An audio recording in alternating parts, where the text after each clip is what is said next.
Hey boss. Today we're going to continue our box office bosses where we look at Top Gun Maverick. I mentioned in the last video that I know it's been out for a while and I just really don't watch a lot of TV. And so I finally had a chance to watch this and took some time to go through it and was just shocked at the leadership skills that we see.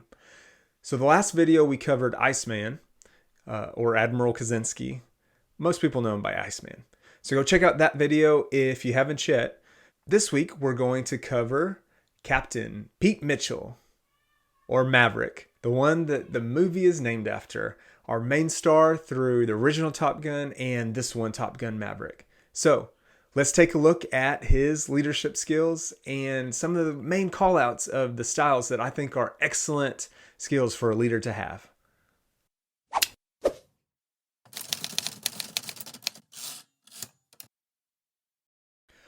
One of the first things that we see Maverick doing to lead the team is he raises the bar or lowers the ceiling if you've seen the film. So what he does is he calls people to stretch beyond what they think they're capable of. And this is one of the things a great leader does. They see the potential in people and they call those people towards their potential. It's not something that they can currently do. And Maverick states this several times, that these kids aren't ready. These kids can't do this. Iceman had challenged him, then get them ready. Teach them.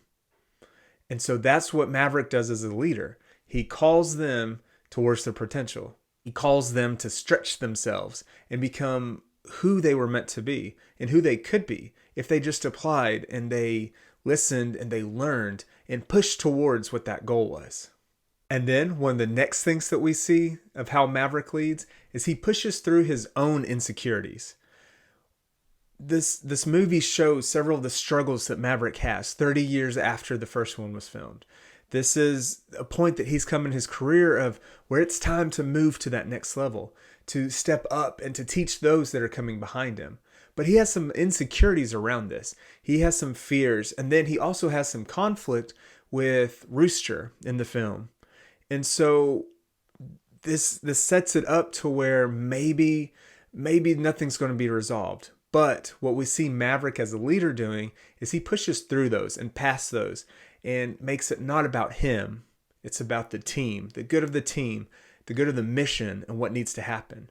And so that's one of the things that great leaders do is they push through their own insecurities, the own stuff that they're struggling with. They recognize that it's a problem. And that's one of the things that Maverick did was he recognized there was a problem. He talked to Iceman about it. He talked to several other people about it. And then he overcame those and he pushed through them for the sake of the mission and the team. And that's one of the things we do as a leader. You have to overcome some of the things that you're struggling with. Find your blind spots, push through them, find a way to overcome them for the sake of your team. And then we see Maverick thinking outside the box. This might seem simple, but this is something that leaders struggle with oftentimes because there's a set process in place. There's a set way of how things are done. There's a set methodology to everything. But if we don't think outside the box, we're not going to get to where we need to go if we keep doing the things that we've been doing. And so Maverick does this. Maverick thinks outside the box. He changes the playing field. He changes the training part in preparation for the mission. They try several different spots and he shows them where he needs them to be at in order to do that. Not only does Maverick think outside the box in prepping the training, he also does in the way that he interacts with his leadership. He does not act normal. Especially you see the way that his commanding officer is, pushed by him and pushes back and that struggle, the power struggle there. But we see the mission getting completed and we see the team growing. So this is one of the things a great leader needs to do. They need to think outside the box. What's one thing that we can change? What's one thing that we could do a little bit different? What's something we could do creative?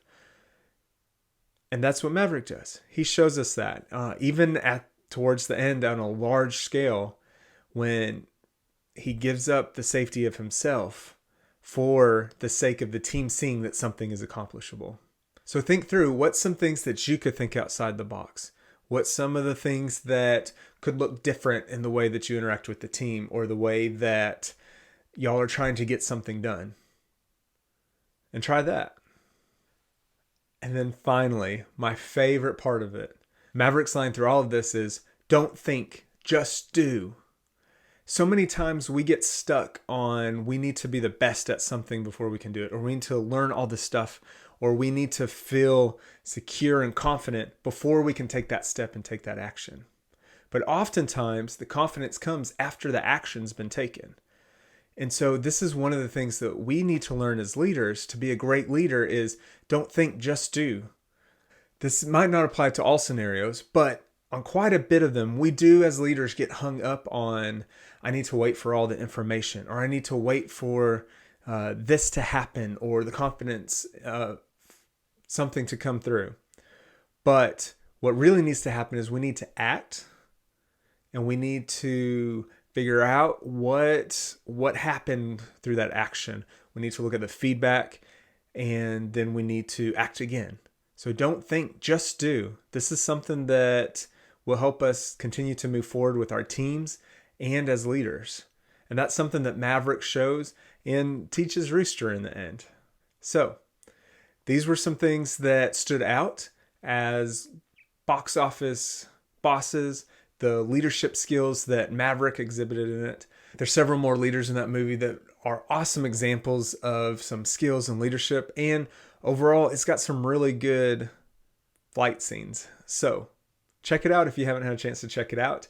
If not, you've at least gotten to see some of the leadership skills from Iceman and Maverick in this 2-part series.